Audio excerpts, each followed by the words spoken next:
Friends, இன்றைக்கி நம்ம திண்டுக்கல் தலப்பாக்கட்டு பிரியாணிலேருந்து இஃப்தார் box வாங்கியிருக்கோம். அதில் என்னென்ன இருக்குன்னு பார்க்கலாம் வாங்க. இன்றைக்கி கிச்சனை லீவ் விட்டாச்சுங்க. ஏன்னு பார்த்தீங்கன்னா வீட்டில் சரியான வேலையெல்லாம் முடிச்சுட்டு வரதுக்குள்ளே ஒரு மயக்கமே வந்துருச்சு. அதனால சரி வாங்கிக்கலான்னு சொல்லிட்டு வாங்கியாச்சு. பிரச்சனை அதுக்குள்ளே குட்டி குட்டி பாக்ஸ் எவ்வளோ இருக்குன்னு அவன் என் பையன் துடிச்சான். அதனால் அவனையும் விட்டாச்சு. இதில் என்னென்ன இருந்துச்சுன்னு பார்க்கலாமா. ஒரு குலோப் ஜாமுன், அப்புறம் பார்த்தீங்கன்னா பரோட்டா இருந்துச்சு. அதுக்கப்புறம் 2 கோலா உருண்டை இருந்துச்சுங்க. அதுக்கப்புறம் பார்த்தீங்கன்னா ஹலீம்னு சொல்லிட்டு மட்டனில் செய்வாங்க, அது 2 பேரிச்சம்பழம், குஸ்கா ப்ளஸ் சிக்கன் சில்லி, இதுக்கு வாட்டர் மெலன் இருந்துச்சு. அதுக்கப்புறம் நாட்டுக்கோழி குழம்பு. அவ்வளோதாங்க. இது வந்து டேஸ்ட் வைஸ் எப்படி இருக்குன்னு பார்க்கலாம் அப்படின்னு சொல்லிட்டு டேஸ்ட் பண்ணி பார்த்தாரு என் ஹஸ்பண்டு.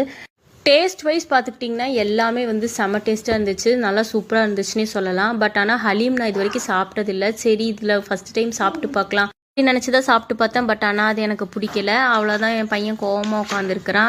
கேட்டு தரலேன்னு. ஆனால் பார்த்தீங்கன்னா கடைசியில் ஃபுல் கட்டு கட்டிட்டு படுத்தேன்.